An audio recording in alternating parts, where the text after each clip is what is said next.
and welcome to day 4. We're going to be talking about symptoms that you might be experiencing, and I'll give you some tips and things that I've discovered and also read about and seen work.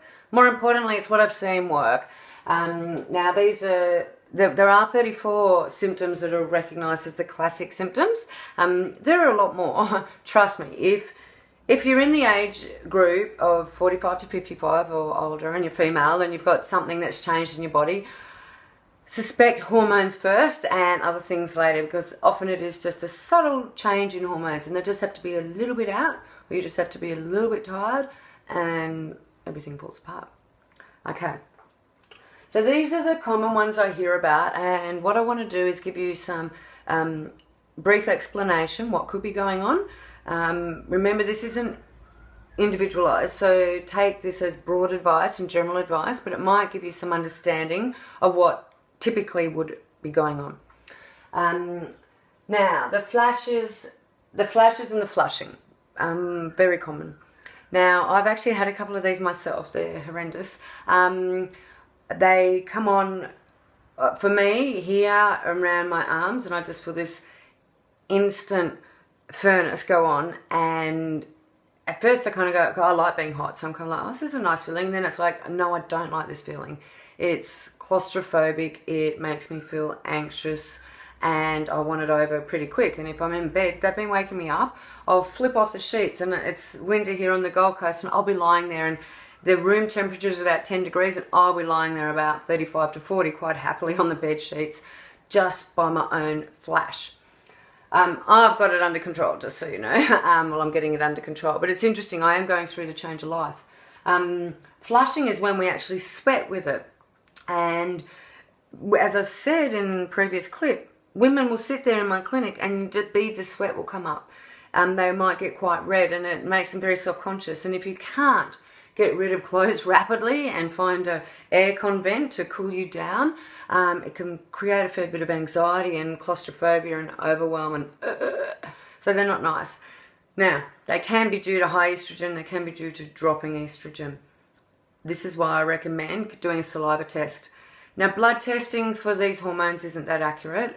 World Health Organization, WHO, which is the worldwide governing body on health, recommend not using blood tests because it's quite inaccurate, and they say only to use saliva tests. So that's what I use. It's the gold standard, and you can do it from home, spit into a little tube, and it goes down to Melbourne. I was talking about in subsequent days. The way we can manage this, so once we know if your estrogen's high or low, we can help your body fill up that gap. So if it needs more estrogen, there are plenty of foods and herbs or I shouldn't say plenty of foods, there are plenty of herbs that will help just balance your body up and help your body make more of it, because even though the egg's not, other areas of your body should be starting to produce it. It can be due to low progesterone, and what I was saying yesterday, and what I really love seeing women embrace during this time, is the me stuff, where you start doing more restorative stuff. Time out like you are now. Just starting to honour your inner being, and that will start to bring your progesterone back up. So that's flushes and flashes. Could be due to high estrogen, low estrogen, or really low progesterone.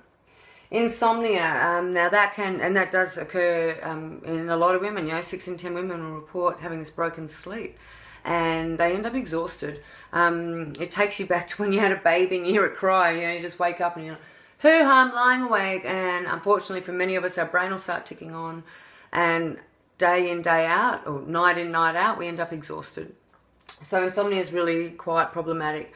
Once again, can be due to high estrogen or low estrogen. Low energy can be due to typically low testosterone and maybe sleep fatigue, or fatigue from not sleeping properly.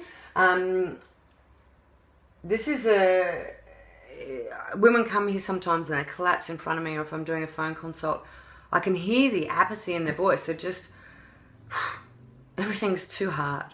Like they've just lost the fight, exhausted, depleted. And I say to them, oh, how would a holiday feel about now? And they're just like, if I could get myself on a plane, that's all I need. So low energy is a really common symptom, often due to low testosterone, but it can just be due to insomnia and all the other fluctuating hormones going on.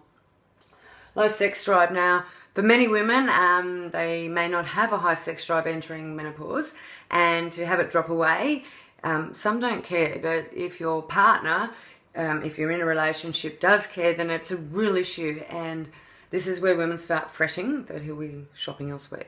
So my experience, the low sex drive can be switched off by high estrogen, but typically it's the low progesterone and the low testosterone and the fact we're just exhausted.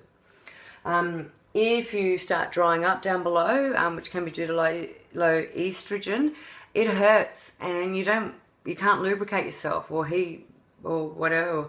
It's just not happening. So you just start going, it's just painful. I don't want to be a part of that. It's not enjoyable anymore. And for some people who that's been a beautiful, flourishing time for them, it's really distressing. Weight gain. I've actually put together a whole program on weight gain through menopause because it's different to weight gain through any other time in your life. It doesn't respond to what you may have done in your 20s and 30s.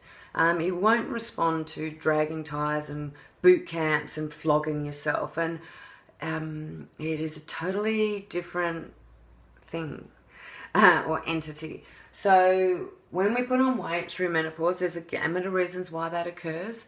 Our energy levels drop and sometimes our thyroid drops off a little bit.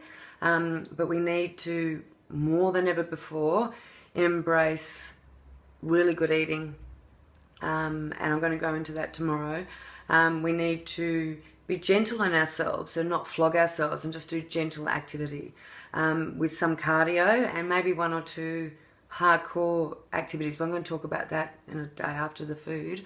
And we also need to balance our hormones because without balanced hormones, you won't lose weight. It's as simple as that. So all these other programs and meal replacements and shakes and things won't work until you balance your hormones. So what I'm going to do is actually quickly lean down and show you what a saliva test looks like. Got one over here. So I use a company in Australia. Saliva's an awesome medium, much better than blood, as I've said, for checking hormones. And this is the company I currently use. They're based out in Melbourne. Saliva's stable for 3 weeks, so you can do it from anywhere in the world. You spit into that wee little tube first thing in the morning. I send you a request form, so you get those two. Well, you actually get 3 things in the kit. I fill in the request form for you because it's got to come from me. You spit into the tube and you post it down to the lab down in Melbourne. It takes about 2 to 3 weeks to get the result back. It makes a massive difference to management. And quite often I find ladies who've been given HRT or even bioidenticals, once we do their saliva, we see what's really going on with the hormones, and sometimes the treatment was wrong. I don't necessarily get it right 100% of the time, but I actually believe that doing one of these is well worth the money. Not covered by health funds and not covered by Medicare, but so worth the investment. Anyway, I didn't want to do the big upsell, but I have put a link below because for a lot of you, we're going, I want to know. And anyway, you can click on the link below. That's all for day 4 on the symptoms, and I'll chat to you tomorrow. Bye.